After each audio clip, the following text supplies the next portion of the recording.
It's an ongoing process. There's a learning curve.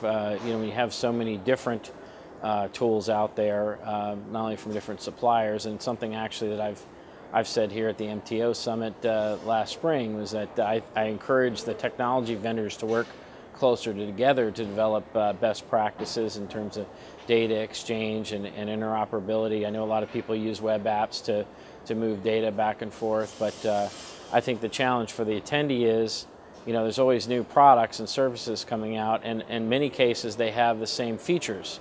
And so it's like, hey, which one do I use? You have it here on your website, you have it on the mobile device, they may not be from the same vendor, the registration company has something else, and so forth and so on. So I think that's a challenge there in terms of adoption, and getting the word out. I think as attendees see more and more of these tools show to show, it'll become second nature for them and expect it, frankly. But I think that's a challenge there. And also it's from a sales perspective, as a show organizer, when you're trying to get your exhibitors to buy into a platform and to buy upgrades or advertise and whatnot, being able to articulate the features and benefits and technically how they get on board with that is also somewhat of a challenge for our sales teams.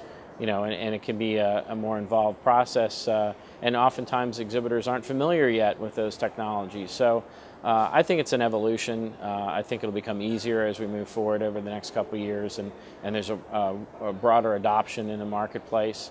And I think it also probably depends on the industry you represent.